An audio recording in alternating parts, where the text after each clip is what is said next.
Good evening, everyone, and welcome back to a new episode in English at Apostles for Jesus. Today, we have a special guest that became well known through a great work that almost everybody watched, a work that touched the lives of many. Today, our special guest is Yelena Popovic, Director of Man of God, The Life and the Story of Saint Nectarios. We have with us this evening Father Christopher McCoy, Karam Shammas, and Laith Koja. I am Adnan Trabulsi. I hope everybody will have good time with us and enjoy this today presentation. We will start today with a short prayer with Father Chris. Father Chris. Well, thank you, Dr. Adnan. And as we have begun this show many times, I'd like to begin with a prayer from the Ancient Faith Prayer Book that is the prayer before beginning any work, so that our work tonight may be blessed. In the name of the Father, Son, and Holy Spirit, O Lord Jesus Christ, the only begotten Son of the Eternal Father, you have said, without me you can do nothing. In faith we embrace your words, O Lord, and bow before your goodness. Grant us the inclination to be fruitful in labor, and bless our work for your glory. Amen. Amen. Well, thank you so much for being with us tonight, and I believe we want to start with an intro. Yeah, go ahead.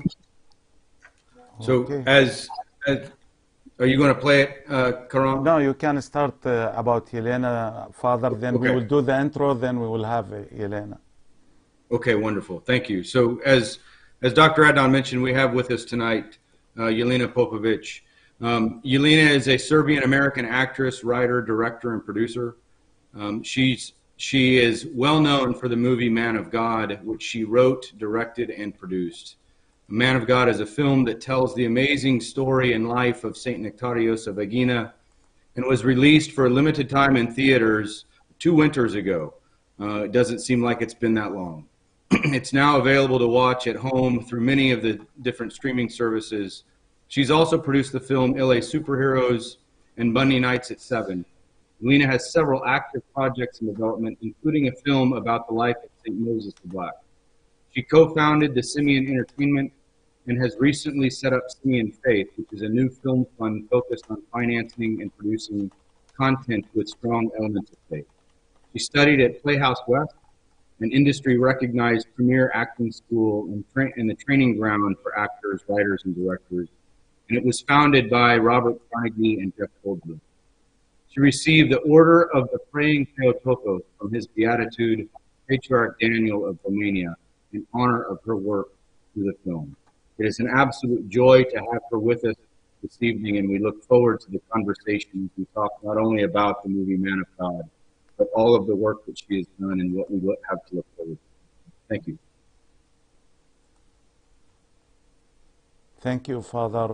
Let me prepare the promo for the movie Man of God, which was on many cinemas in the United States and around the world. So let's have like a few minutes with the promo.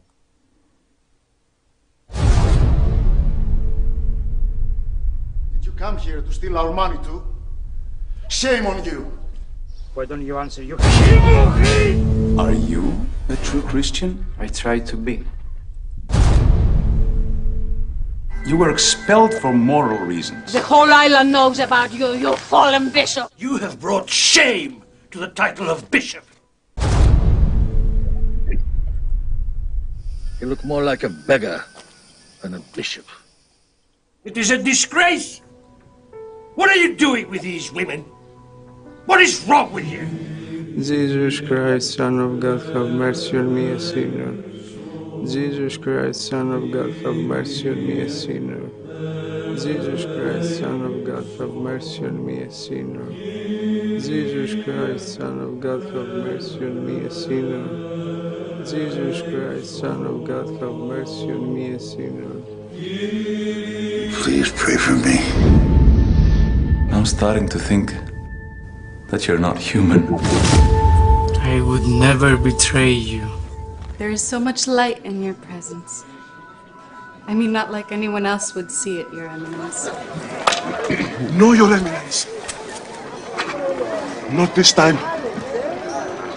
Look at me. I can stand. You said you were going to pray for me. Allah answered your prayers. He answered your prayers. Jesus Christ, Son of God, have mercy on me, a sinner. Jesus Christ, Son of God, have mercy on me. I have been blessed lately to participate in your suffering, my brother.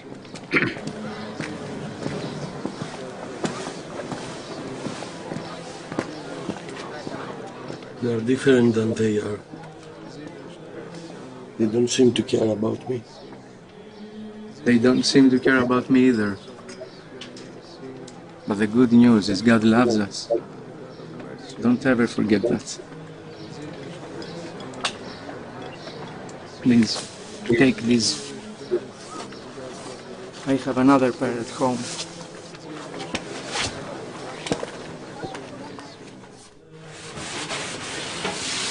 Your Eminence? Vasily, don't worry. I will not take your job. You saved me and my family, Your Eminence. Please, let's keep this between us. Go rest, and I will be waiting for you.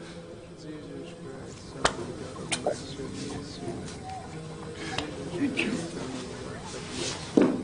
What have they done to you? Holy Man of God, will you please pray for me?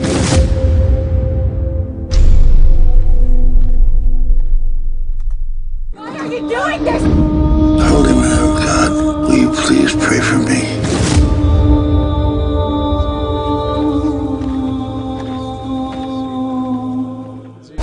I was sentenced without a trial. I deserve to know why. For what reason? For reasons known to us. Help me, Lord. What do you want me to do? Should I live? I don't know what to do. Please give me the strength to do what is right. What is your will? And glory and honor and the revelation of Jesus Christ. Without having seen him, you love. Believe in him.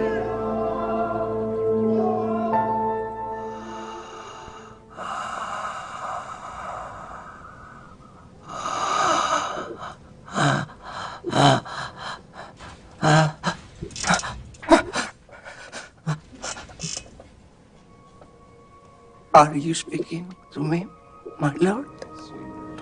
Jesus Christ, Son of God, have mercy on me, a sinner. Jesus Christ, Son of God, have mercy on me, a sinner.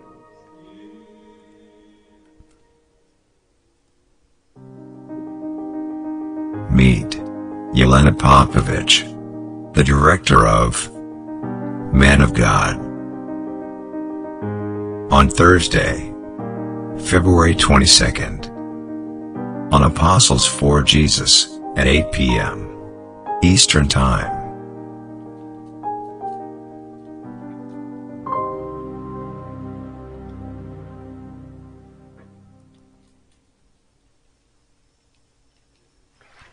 Welcome, Yelena. Abuna.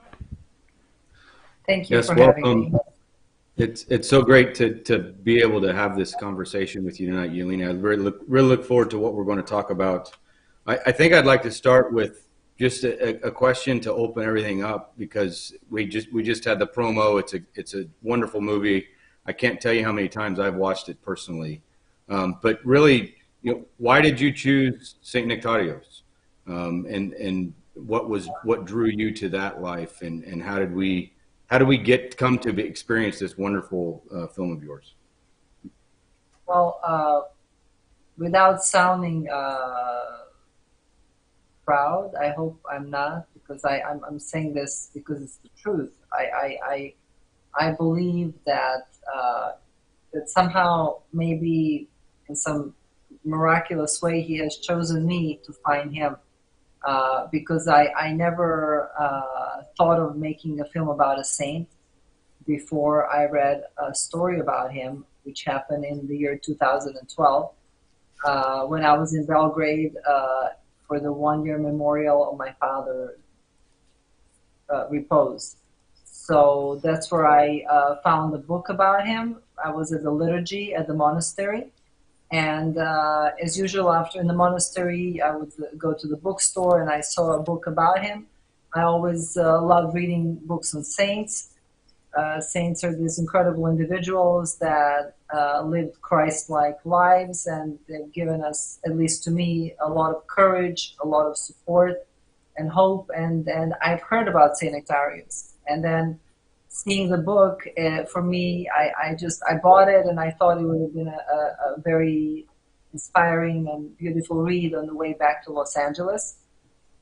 And something happened after reading that book that was different. I read a lot of books on saints. Again, to repeat, I didn't ever think of making a film about a saint, but this story resonated to me on a very personal level. It spoke to my heart in a way that it was a little bit different, in the sense that I've had some experiences, I would say more so in my soul or somewhere underneath, that was piling up all these years that maybe needed to come out. And as to an artist like myself, this story was a gift, an opportunity to express myself through this work and let everybody know what I believe and where I stood. Well, we're very thankful that you found the book. We're very thankful that you were drawn to his story, and that you can, as an artist, express, as you said, the experiences in your soul that needed to come out through this story. There's some scenes in the story that really show the incredible humility of Saint Nectarios and the incredible love of Saint Nectarios. But that wouldn't be portrayed in such a way without amazing casting. And I'm interested in how you came to find Aris to play Saint Nectarios, and how it was that you were able to as a producer, as a director, to be able to get that role to really show the incredible humility of Saint Nectarios. I think that's a very, very good question. Thank you for asking that. If you don't mind, I will just give a little intro into that question. My answer. So I went, and I've said this before, after reading about Saint Nectarios, I worked really hard on writing a screenplay, as I had this burning desire to make a film about him. So the year after 2012, 2013, I went to Greece for the first time, because my husband is Greek, and I went to Aegina to visit the monastery. And at that point, I had a 2-page outline of a script, which means after 1 year of research and reading everything that I could get my hands on, I had a tentative outline of the story that I wanted to tell. I went to Aegina and I placed it on the tomb of Saint Nectarius. And I asked Saint Nectarius to bless me, to help me to make the movie, if this was his will and God's will. And it was very important. I would always repeat, I wanted to, if I were to get a chance to make a film, I wanted to make it to the glory of God and salvation of man.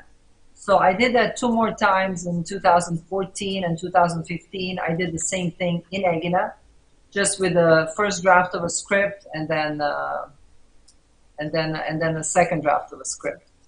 So to come to the actor now, where it all started, I had to get a blessing from somebody to do this film naturally. And I went to Arizona, the monastery of St. Anthony the Great, where I used to frequently go and pray. And I asked Yelena Ephraim and Yelena Paisius for a blessing to make a film about St. Nectarius. Amongst other things that I was told,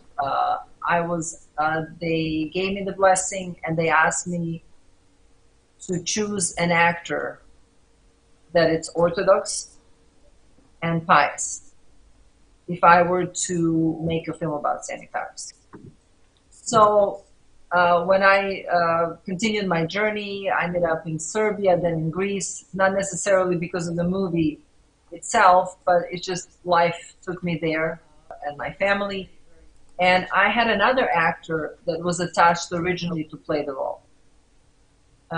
He was a well-known international actor, one of the best actors in ex-Yugoslavia, incredible actor. He was Serbian Orthodox Christian. I don't know how pious in the sense, I don't know if he, that's one thing that I wasn't sure about, but I knew he had the heart of gold. He wasn't a church-going, let's say, person, but he had a heart of gold and he was an incredible actor. But I had him read the script and he really liked the story and wanted to do the movie. Now, when I moved to Greece and we were trying to put the film together, the fact that he was attached to the film, because he's a well-known international actor, it really helped for me to get a lot of people on board, including leading producers in Greece. And I was able to ask for the financing from a Greek Film Center and Serbian Film Center and Croatian Film Center. But what happened, to just fast forward a little bit, in the process, the monastery of Vatopedi from Mount Athos, I've developed a relationship with them because they found out that I was making a film about St. Nectarius. And they asked to meet with me, and I did that at the screening of one of their documentaries. It was one day they invited me to go to a city called Patra, where there was this documentary about Joseph of Vatopedi. It was shown. And this is where Aris Servetalis, who ended up playing St. Nectarius, came. And the monks wanted me to meet him. Not necessarily to play the lead, because they knew that I had an actor attached. But regardless, he is a very pious Christian, Orthodox Christian, an incredible actor. And I was introduced to him. And his wife was there, Effie, and we had a very nice exchange. And this is what he told me. He said, I would like to be part of your film, whichever role, I don't care, I would love to be part of this. So without thinking much about it, later on I had to go and choose a director of photography. So I first was this gentleman called Timios Bakatakis, I believe. Forgive me if I'm not pronouncing it correctly right now. But he's a very well-known Greek director of photography. So that was the first person that I've met in person, and I've given him the script. And while we were talking about him being a potential director of photography on my film, he said to me, I know you have the other actor attached, but you should really look into Aris Servetalis playing the role. Now, I didn't put two and two together at that point, that he was talking about Aris Servetalis that I already met a few months prior to that in Patra at the screening. And I was kind of thinking, okay, listening to that, changing the subject in a way, but he kept coming back. He said, this actor I'm telling you about, not only, he's Yorgos Lanthimos' favorite actor. And Timios worked with Yorgos on almost every film. And he said, and if you saw him walking down the street, you would think he is a monk or a saint. So he kept pushing this idea on me. So I finally said, okay, can you show me his picture? And he showed me the picture. That's when I realized I met him. I met him in Patra. He was sitting right next to me the whole an hour and a half of a documentary, and he was so nice and humble. So now I'm like thinking, I want to meet with him. Now you have to understand, the other actor was attached, and the producers around me, they preferred the other actor for one reason, because maybe there'll be, for the international market, maybe a little bit more value. But I was intrigued by what Timios was telling me. So I called Aris, and I said, well, anyways, you wanted to play in the film? He said, yes, absolutely. I would love to meet with you. So now I'm waiting to meet with him. I remember we were sitting in Athens, my husband and I, and Aris arrives with his motorbike.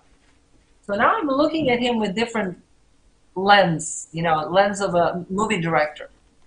So as he's getting off his motorbike and coming down, sitting down to talk to me, I see that he is Saint Icarus.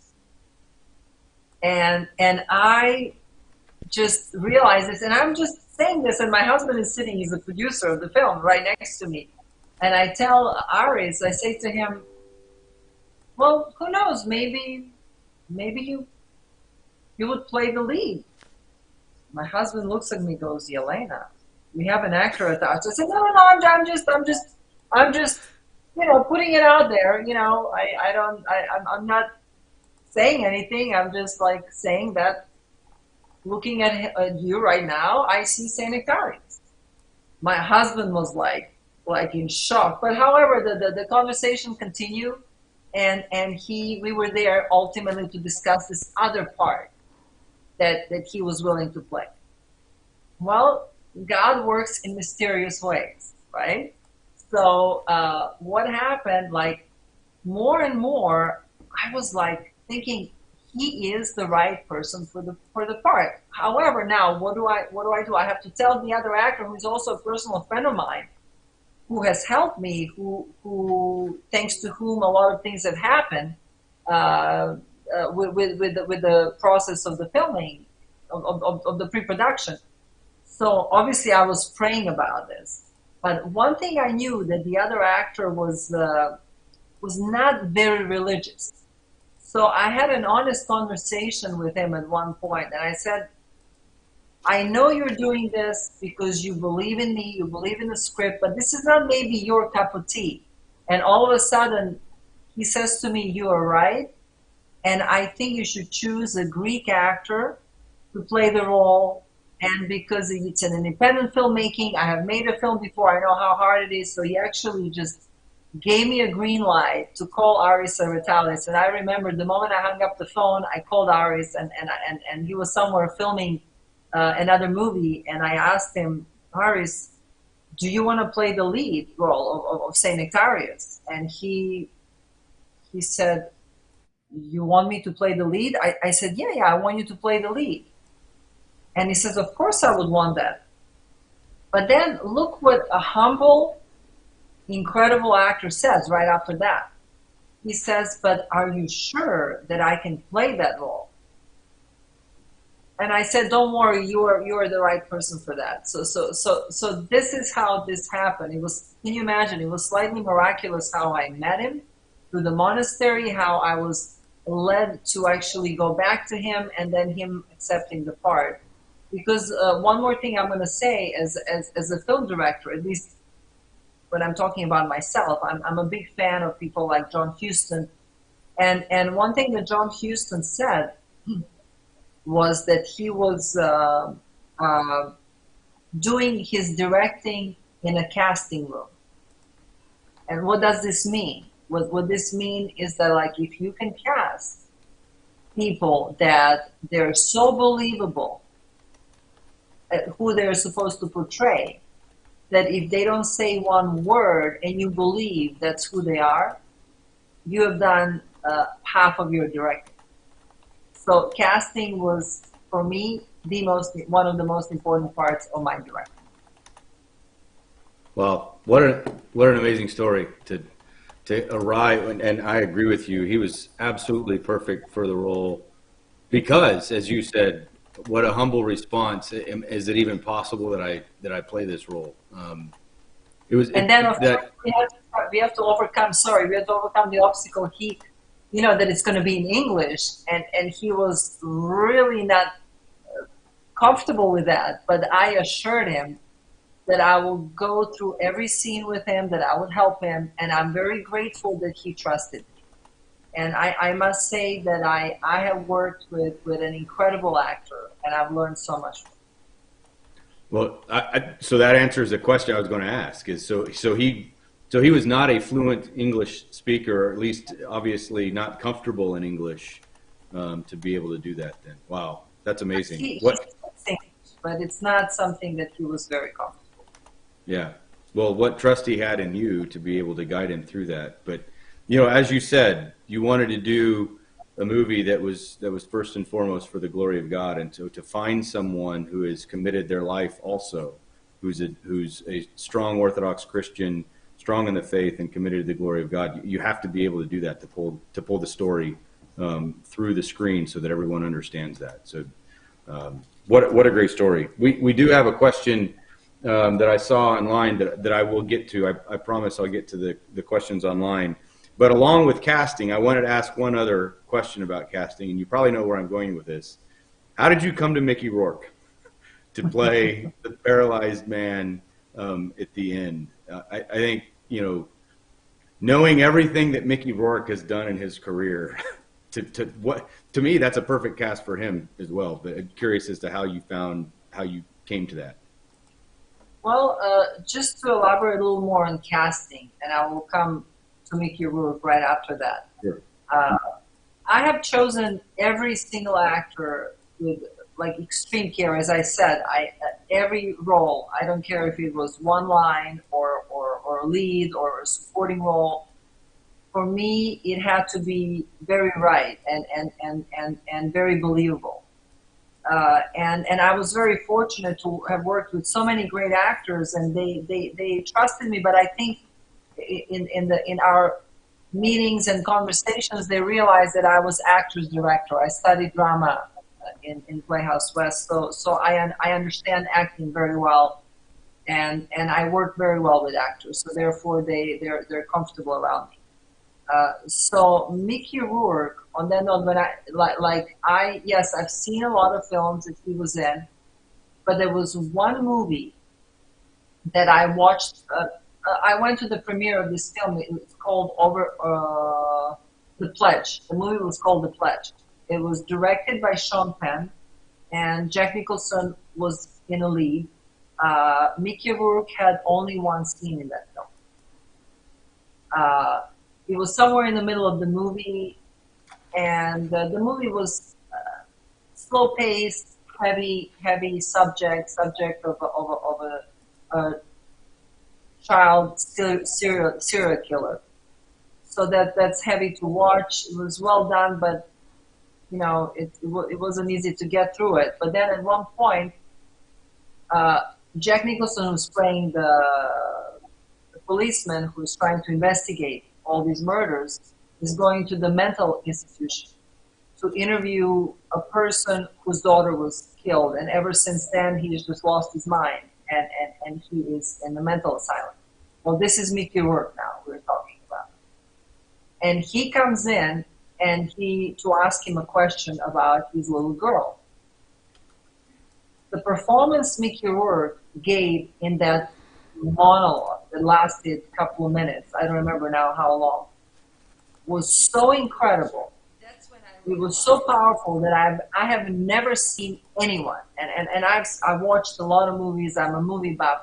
I've never seen a power and honesty and pain and it just that came out of him in that scene. I mean, Jack Nicholson, believe me, I mean, I know I'm an actor. I know what happened. Jack just stood there with his mouth open. Probably he could not believe what he was seeing when that scene was shot. And after seeing that scene, I remember saying to a friend of mine, like, "Did you see Mickey? Did you see Mickey?" And I kept repeating this until the end of the movie, and until a point where my friend was like, "Excuse me, can we just finish watching the film? I mean, I'd like to see the film. It's enough about Mickey Rourke." But to prove my point afterwards, because a gentleman that I came to the premiere with was really good friends with the director, with Sean, and we were in the backstage afterwards.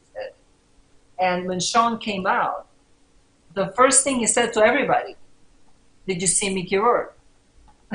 So you can just imagine what kind of performance that was. So after having this, and later on, I don't know how many months after that or a year later, I actually saw Mickey. in Los Angeles. We had a dinner with a couple of people, and I asked him about the specific scene. So now, being an actress myself, we talked about how he got to that place, what and then that was obviously something very personal to him. And I haven't seen him for many, many years. And there was one time I have met him. Now we were talking about 15, 20 years ago. I mean, he wouldn't even remember me. But because of that scene, when I looked at the role of the paralyzed man, he had all the ingredients to play that role, because he carries a lot of pain and a lot of suffering in him, and that's something that shows. Because it's, there's one thing for an actor to just try to get there to that point that they feel upset, and there is another thing that the person naturally carries that with him. And plus, he is this kind of actor with an incredible depth that can go in and bring that pain out. And also there was another element that I knew about him, that he was extremely devout. He is actually, believe it or not, Mickey Rourke is a devout Roman Catholic who does rosary 3 times a day. And he does respond to faith and saints. So all of these things together, I knew I had to get my hands on him if I wanted him to play. So it took about 6 months to get hold of him through a friend of mine who knew a producer who produced one of the shows that Mickey was on. And this is actually an interesting story worth, I think, telling how the things work in Hollywood. I was actually in Athens already, in Greece, and my friend was in Los Angeles, and his producer friend was in New York. So we got on a 3-way call, and the first thing the producer asks, this is how people usually speak in Hollywood or in New York, anyways, in entertainment industry. So tell me, what is this film that you're making? Is it some kind of stupid horror or action movie, or this is how he talks to me, and I let him say what he had to say, and then when he was finished, I said, well, no, actually, sir, it's a film about a saint, a Greek Orthodox saint. And then all of a sudden there was this silence on the other side, and the gentleman then said, well, actually, there are very few things that get Nikki's attention, but one of them is God, saints, and suffering. And he said, do you have the money? Can you show the proof of funds? Can you make an offer? We were already ready to go. So I think as I was able to make a professional offer to his agent, like a few days later, he read the script and he accepted the role. Wow. Well, Father, go ahead, Adnan. No, I have a quick question before you move to the next question. I think later on, Late has a question. Yelena, with this great Orthodox movie, so to speak, did you have a concern to promote this movie in the Western world? The Western world that does not know much about Orthodoxy. Everything, the atmosphere, the attire, the characters, the story, everything is about a saint from the Orthodox Church that is not very well known in the West. Did you have a concern for that? No, I had no concern about that. As a matter of fact, from the beginning, I had some kind of feeling that this movie was particularly made for the Western world. And I'll explain why. That's why I chose English as a language, even though some people suggested Greek. But it could have been done in 2 ways, either Greek or English with accents. If you did this in a proper English or American, it wouldn't be believable. So I believe that his story was universal story.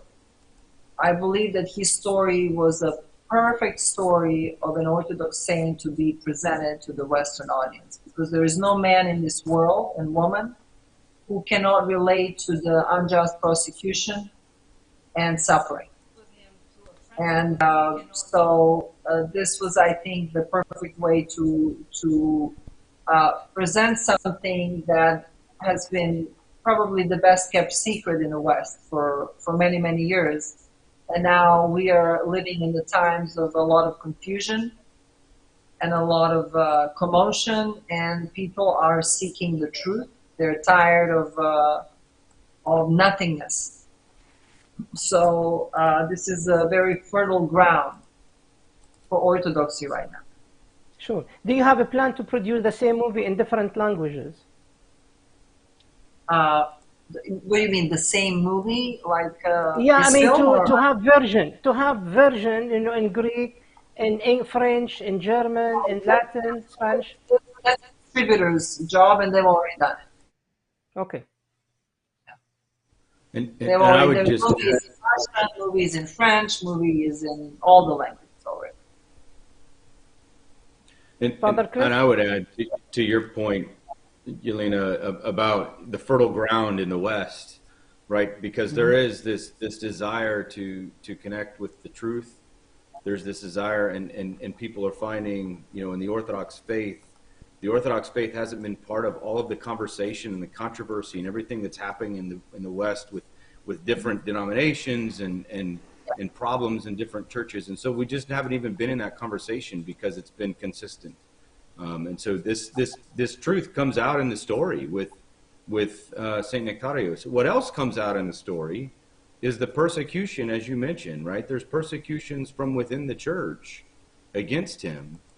And the question that we got from Amani is sort of related to that. And you know, people watch the movie and she's saying, well, people get the wrong idea about the bad internal connections between bishops and fathers, and how the bishops there mistreated Saint Nectarios. And so I think that, at least from hearing what you say, that was important to show, because although we haven't been part of the conversation in the West, we have gone through our own struggles and challenges as an Orthodox faith, but yet as Christ has promises, the gates of hell will not prevail against the church. And so regardless of the persecutions, the truth will come through. And so, but I'd like for you to talk a little bit about, you know, how you arrived at accurately portraying those persecutions that he went through. And there's probably some casting discussion in there too that we don't need to continue down the casting discussion because we can get past that. But that's such an important part of the movie, I think, to really understand what Saint Nectarios went through and came out of. Well, one of the main premises of the film, which I kind of kept very tight while I was writing the script, was, you know, you ask yourself, what is this film about? Let's put Saint Nectarios on the side. Well, what story am I telling? And one of the main themes of the story was that unhealthy desire for power and riches destroys human soul. And that happens to all of us, whether we are in any line of work, including in the church. And it was always like that from the beginning. It always going to be like that, because why? We don't have angels in the church. We have human beings in the church. They are like myself, like everybody else, and it can happen. Some people are. I believe everybody starts. And there was this monologue or dialogue in church movie that I wrote. I believe everybody starts with good intentions, but what happens along the way? People maybe sell out. They settle for things they shouldn't settle, and then their character changes, and they're not doing the right things. But why was this so important to me? And I'm going to have to say this because this is the truth. Faith is the most important thing to me, more important than anything else. Why? Because without my faith, I wouldn't be alive today. So it was everything that I have, I owe to our Lord Jesus Christ, who was always with me, who was patient with me, who never betrayed me and never let me down. I never associated my faith with people in the church, but I knew that a lot of people did, and a lot of people would come to me and gossip about a lot of people and what was going on in the church. And I was always fervent defender of the church as a body. And whether it was my mother, my father, my friends, I would always say, okay, maybe there are some people, first of all, you shouldn't pay attention to that. Because I knew what was I getting from the church? What was I getting from the Holy Communion? I knew the gifts that God was bestowing upon me. So I didn't want them to miss out on those gifts because somebody maybe is not doing something that is right and it's bothering them. So this was very personal to me. But what's interesting, and we have to be honest about it, but a lot of people would ask me, and especially because I'm in the entertainment industry, they would say, well, how come you believe so much? Why do you go to church all the time? What's wrong? What's up with you? And I would ask them, okay, well, you asked me that question. Why don't you go? Like, can I ask you back? Why wouldn't you go? Do you know what 99.9% of people, whether I was in the US, Serbia, Greece, whether I spoke to the teachers from school, whether I spoke to doctors, whether I spoke to taxi drivers, do you know what the answer to the question, why people refuse to go to church? Yes. Because they don't like what the clergy does. That's why I wanted to make this movie. And because it proves, first of all, I met a lot of priests, a lot of holy fathers, a lot of bishops. They're wonderful people. And I would always say to people, there's so much treasure in our church. Okay, there are some people maybe that give a bad name, but that should not be the reason of not going to church. And my own father, who was, by the way, a holy man, and believe me when I say that, he was. He and I had this argument. He comes from 9 generations of priests, and he would not go to church. And I would say, why don't you go to church? Because it was during the time of the communist regime. He says, Communist Party has put every one of them in. I'm like, Dad. I said, are you telling me that your ancestors were also corrupt? He goes like, no, my ancestors are holy. I'm like, well, so there are still holy people. You cannot. So this was, for some reason, this would always come to me, this subject. And I would always defend the priests, the bishops, because I knew there are so many great people. And the film is, do you see, those are my words. It's so many words of mine. And when I tell you, I personally have experienced very unpleasant things within the church. And I'm not going to obviously say what that was, but I can say that one of my spiritual fathers walked up to me one day after many, many years of very unpleasant experience that I had, because he was afraid that I was going to leave the church. And he said to me, Yelena, I need to tell you something. I'm amazed at your faith. If it happened to you, what had happened to me, I would not go to church anymore. Do you recognize that line? Yes. Yeah. Wow. Okay. So there you go. You talk about personal experience. Never. Yeah. For 1 second did it cross my mind to leave the church. Yep. I would never do it. No. I don't care if everybody betrayed me. I will never leave my Lord Jesus Christ. Well, I think that line is from, and I don't remember his name, but he's putting out the candles towards the beginning of the movie, after. No? That's the line when Costas at the end when Sanitarius is. Oh, you're right. Yes. Yep. It says, "Can I tell you something, Father? Yeah, it would If happen it to had me. You're right. done to me or done to you, I would not go to church." And what does he answer? I didn't answer this. I just gave him the answer that I think it was appropriate. He says, "Woe to me if my faith depends on that."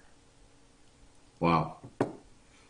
Well, I would just say, as a priest, as clergy, I know that I am a broken, sinful man, and I would hope that that is not the reason that people don't come to church, because the reason I am in church and doing my best in church to lead others to salvation that is from Christ, not from me, is because I need it myself.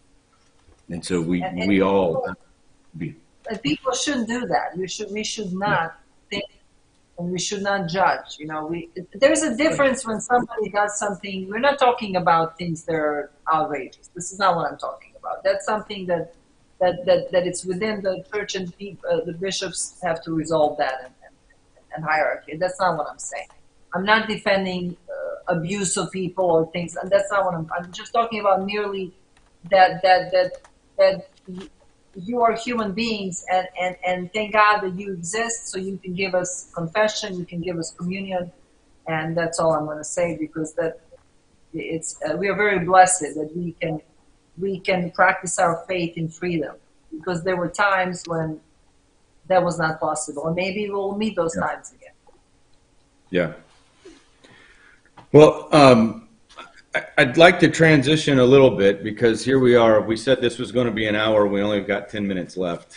I have a feeling we're going longer than an hour. We can stay longer, Father. We can stay longer. I was going to say, I don't think we've done a show that was only an hour yet, Adnan. So it will never be a sufficient 1 hour. I know. Yeah. Abu Nakr, So, I think Leith has a question, if you don't mind. I was Because going he's going to to shift a turn little relay. bit to a different direction. Go ahead, Leith. Yes. Yes. My question is, like, of course, we need more movies like this, because I never watch a movie like a story or a story for a saint in an Orthodox way, like to be very true, to be very passionate like this. Always we read it, maybe we can see it in a different language or different part of the world. Maybe they have some part of the movies, but I never see like a complete movie in an English language that you can understand and can live with it, the story of the saint in a real way. And I wish that you continue in this direction, and maybe some others will encourage also to go to this type of movies. So, because we need it, like the church need it, the people need it, the faithful people need it too. And I watch a lot of movies on, like, I like watching Christian movies in the different directions. And one of the movies I watched, it was a story of the Theotokos, the Saint Mary, the Virgin Mary, they call it. And it was a story with a different direction. It was a big production. Like, they spend a lot of money on this production. I know, like, we have some experience on this. I see like they spend a lot of money, but it was from the other faith. Like, it wasn't from the Christian faith at all. And it was all depends on all the stories. It depends on the Apocrypha Bibles. I don't know where they get these stories from, but it wasn't real. I wish one day you will be able to get the funding and the resources to do a movie big like this, like to be like the Theotokos life. You know, this is a great movie will be, and especially if you do it in the Orthodox inspiration, you know, to put the real things in there. I'm very happy that you said that, and I would love to do that. As a matter of fact, I read the book recently. It was about 700 pages. Somebody gave it to me, the Orthodox version of the life of our most holy Theotokos. And I think definitely, I don't think that should also probably be mini-series, which I'll be very happy to undertake, because there's so many incredible details in her life. And definitely, you know, that it has to be done Orthodox way, because any other way doesn't make sense. They cannot, the essence will not come through, and the truth will not come out. So definitely, I would like to make more films. My next film, God willing, is film. It's called Moses the Black. It'll be based on the story of Saint Moses the Ethiopian, the 4th century saint.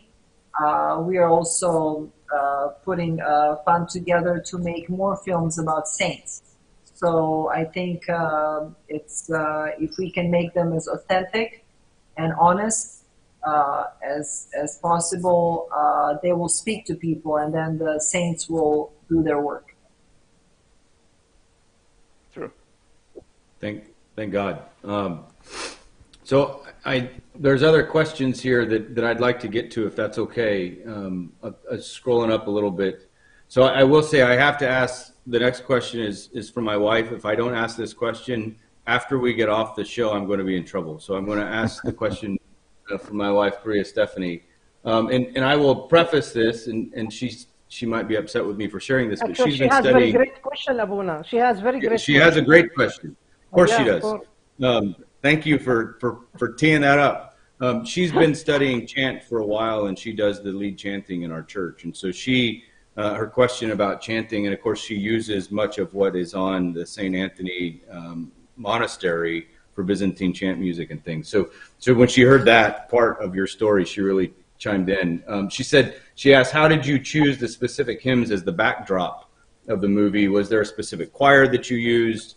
And in the end, did any of the research that you were able to do at the St. Anthony's Monastery, how did you do any of that research using St. Anthony's Monastery?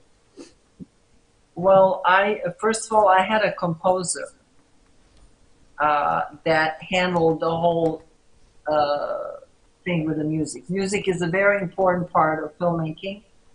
And I was very fortunate to have worked with Zbigniew Preisner. Zbigniew Preisner is probably one of the greatest living composers right now, and he always wanted to make a film in Greece because he was fascinated with the Greek music, and obviously I told him once he agreed to do the film, that I would like to use Byzantine chants because that would be an important part of a film like this, a story like this. So he was the one, and obviously I was there to follow the work, but he was the one who worked with the choirs and recorded all the different chants, and then he's the one who did the soundtrack and everything for the film. But what was incredible about him, just like myself, I kind of work from inside out instead of outside in. That's why this film, if you pay attention, it's done that way. Like it's not so much, you don't pay too much attention to the surroundings, you pay attention to what's happening inside of the character of an actor. So that's how Zbigniew Preisner works as well with his music. Even that's what he said. So I think that the music has, because of the way he did it and because of the mixture with Byzantine chants, it has brought an extra layer of spirituality that was needed for the film. As far as the St. Anthony's Monastery, I don't know if I understand the question fully correctly, but I love St. Anthony's. I frequently go there. I was going there from the year 2000 until 2015. Then I went to Greece in 2016, and even now I'm a frequent visitor, and it's a place that it's truly amazing. So wonderful. Well, we use it for much of the music that we use in our services. So I along with the music, and you mentioned, that the music is there to support. It's there so that you can not overpower the character, but to support the storyline so that the true character comes out. That's not unlike what the music is for in our services. The music is not a performance in our divine services. The music is there to support the worship of the services, so that we can participate in the services. And so as I watched the movie and noticed, as you said, the supporting role of the music, and how it did not overpower the character, but let the character of the humility of Saint Nectarios and the character of the others in the movie truly come out, and was supported by the music. It reminded me of how the music in our divine services really supports the worship. It's not overpowering. It's not a performance. It is there in the supporting role. And so I think that to what you said, you've done an amazing job with putting this together so that it is not a performance, that you really forget that you're watching a movie. For me, when I'm watching it, I forget that it's a movie that's happening. You really get pulled into the story and understand what's going on there. So thank you for that. So I think, Laith, did you have another question? Did I cut you off? I apologize. No. You're good. No, but I mean, you can talk about many things. Like I remember when one day we were watching the movie, the Passion for Mel Gibson.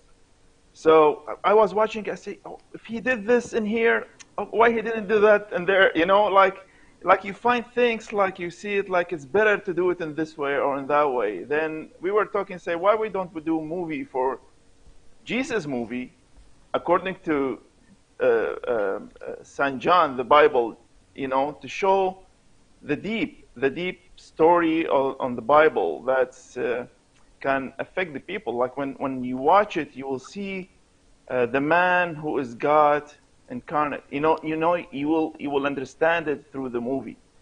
Like most of these movie doesn't get you to the point that you want to see it. It just give you the emotion, like you watch it, it affects your emotion, but it doesn't give you the deep of the real what you need from the Jesus movie to see it. So I wish one day, like in the Orthodox way, I'm sure it will affect the people and it will give them the real. They give them the story that can read the Bible through the story. Like they can see what the Bible wants to give them on this character, that they can see it in the movie.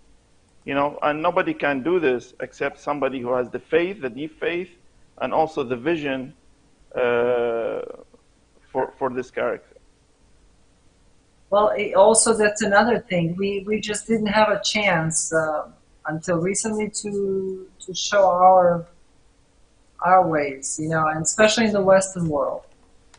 I mean, the way, when I say our ways, I mean to maybe have somebody, as you say, who's Orthodox with the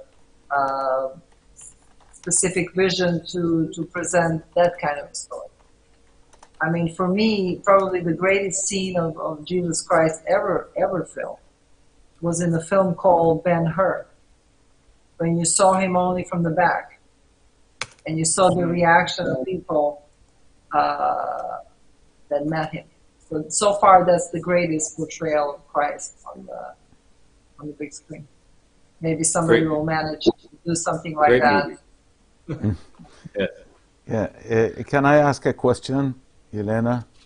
Yes, of course. Yes, so we know usually the scenarists and the directors, they put their own touches on their work, you know, like on the original story or on their movie during doing the director of the movie. So can you tell us, like, what did you add to this movie, your own touches on this movie that you feel you added something, you felt it like in the life of Saint Nectarius, you didn't see it in the story of him or the book? I didn't necessarily think that way. What I did is I put myself in every scene and every frame of the movie. Like what I mean by that is, like, I was very clear what every scene, every dialogue meant to me personally. And this is how I believe I managed to bring Saint Nectarius so close to people with this film. Because if it's honest to me, that's the only way it can be honest to somebody else. Again, as far as you can make 35 different films about Saint Nectarius, I chose this film to make with this particular premise. But the most important thing to me, because the movie had a religious theme, is to make it as human, as honest as possible.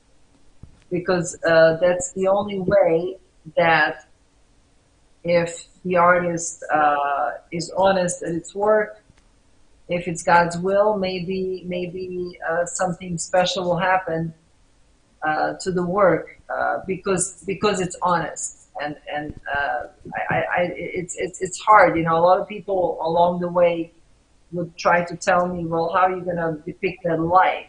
And I would often say, I don't know what light you're talking about. You know, they would say, with the light of Sanitarius. I said, well, you can't really do that. It doesn't come from a light. That can only be depicted if the character, if the performances, if everything is very honest and truthful, and if it impacts the audience, then that light will maybe come out. And then when I would be further pressed by that kind of question, especially that came maybe from some of the monastics who are wonderful people and they're my good friends, I would then try to find an answer, and the best answer I could give them is like by a question. I would ask them, how do you acquire a prayer of a heart? They would look at me and I would say, do you acquire it because you do everything right and you try to get it, or do you acquire it because you just do it and then if God is willing, it happens? Yeah. You know, the answer to that. So the same way, an artist has certain guidelines.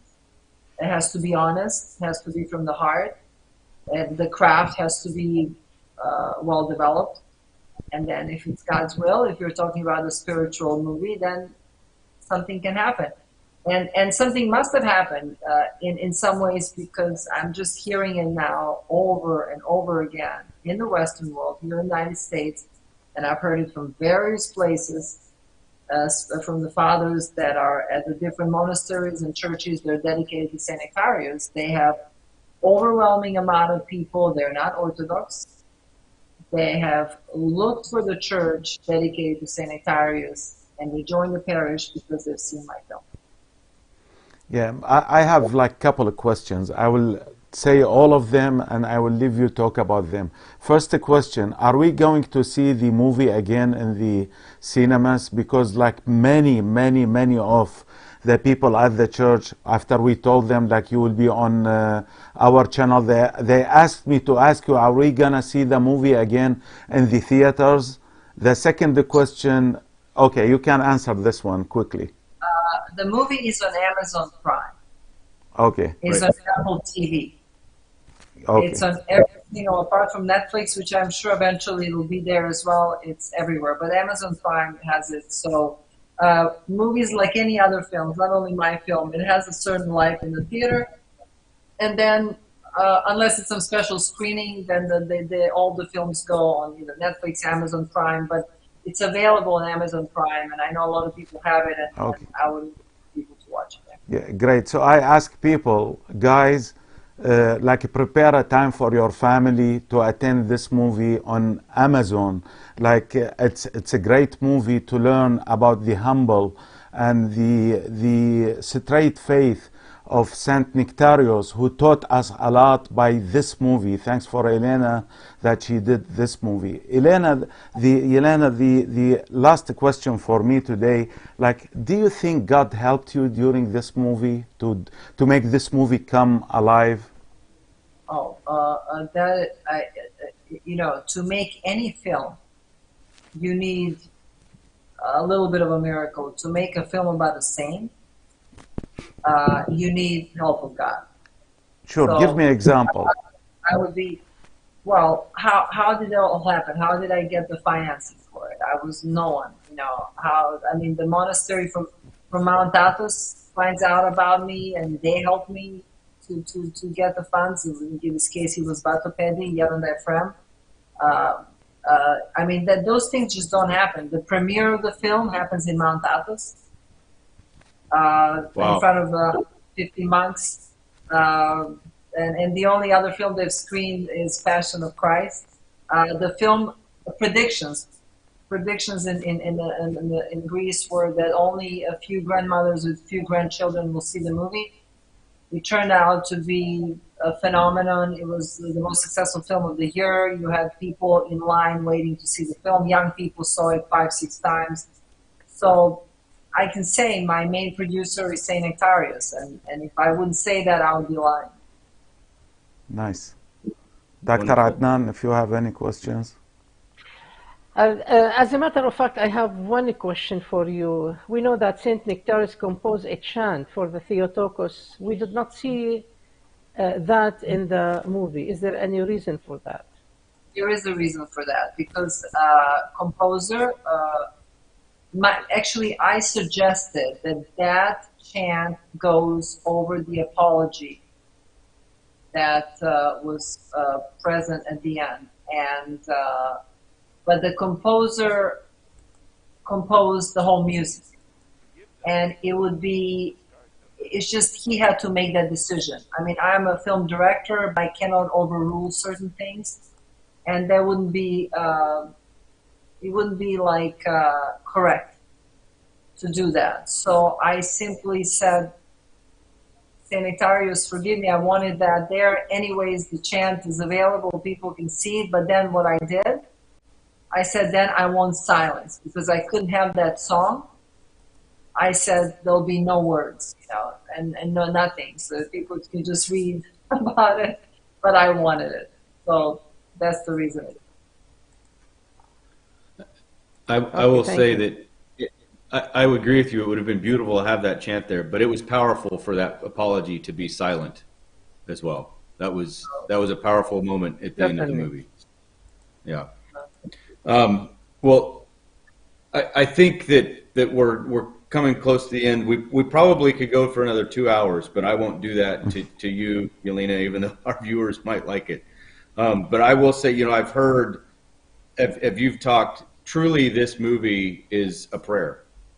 It is done for the glory of God. There's no question. I thank you for the faithfulness that you have, and it is a prayer. It is obvious of hearing everything from how you came, and I would say the miracle of how Ari became Saint Nectarios, right? That's a miracle in itself, and how that whole story is woven together. And this is a prayer. It is an answer for all of us from God, and to really understand the Orthodox faith. And I've said many times in our parish, the truth of the Orthodox faith is on the backs of the saints.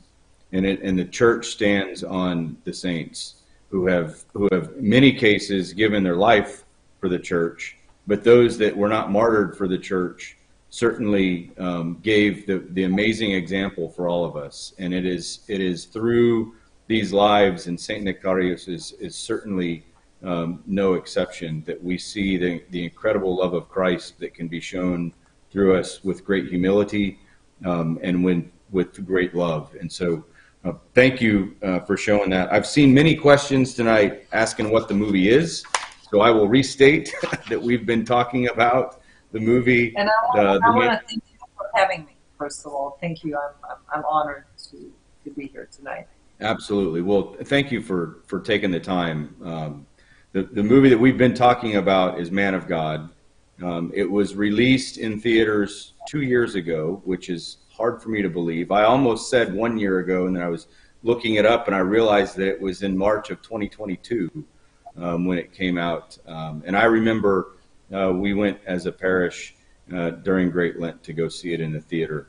As Karam said, for those of you that have it or can get it on Amazon Prime or Apple TV or the other streaming services that it's available on, watch it as a family. I have Orthodox Christian Fellowship here at the school where I'm one of the spiritual advisors. We're going to watch it with them.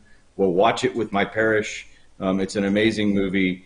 Ask your clergy to pull it into perhaps a Saturday evening after Great Vespers and can watch it, because it's such an amazing story.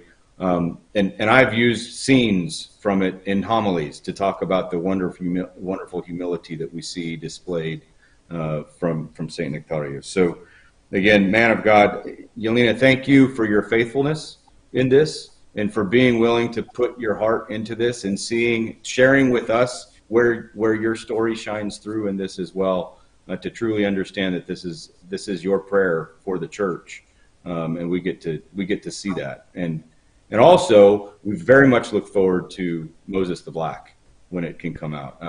I'm sorry that we didn't get to talk about that very much, but I look Please forward to it. ask everybody to pray for me so I can do Moses the Black to the glory of God.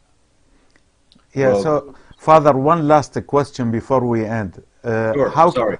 Yelena, how can we help you in the Moses the Black? Like, what type of support you need from us to make this real?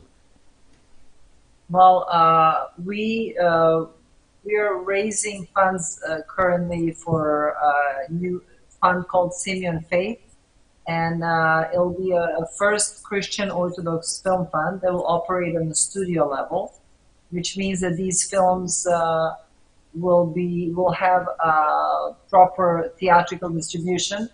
Not like Men of God was here for 3 nights, but it'll be like the films that they're out for longer, and whether it's on theaters or on platforms, which is very important. So if I'm saying I want to make these films, not just me, by the way, I want to clarify that the next film is about St. Moses the Black. That's the film that I'm writing and I will direct. Other films I will produce, and I will identify people to write and direct them, or people that have already written scripts about wonderful stories of our saints. And this will be stories that can speak to people today and in our time. And we are raising capital for that. We're trying to reach certain goals. And if people are interested in helping us out, they can maybe reach out to you, or I don't know. Our goal is to get to 3 million. We already raised 2, so thank God, we are slowly getting there. Yeah. So, but that's. But again, it's not just for me. It's really. I mean, the hardest thing to do is to get finance. So it would give me an incredible joy to be able to help somebody, because I know what it is. I know what it is to go and raise money, to live only on faith, and to run on empty and things like that. So this would be good for us to have this production house that talented people can make films about saints, or films that would carry the spirit of our Orthodox faith to the global audience. So I think this is a big deal. It's apostolic work through film. So I hope if there are people out there that can and they're willing, that they can reach out to us. We'll be happy to have them be part of it. And we will do our best to support you, Yelena, for sure. We are, as Christians, we want to see our saints on promoted to the whole world, and showing our faith, especially led by a director like you, a Christian director with a faith. So we can let our kids, our friends, our families watching the movie without any fear of any bad scenes or anything like that, what we are watching now on the screens and everywhere. Thank you so much for being with us, Father Chris or Dr. Adnan, if you want to say the last word before we end. Well, thank you, Yelena, Father Chris. Yeah, go ahead, Father. Yeah, thank you, Yelena. Of course, you are in our prayers always. Please pray for us as well. God bless you in the work that you're doing.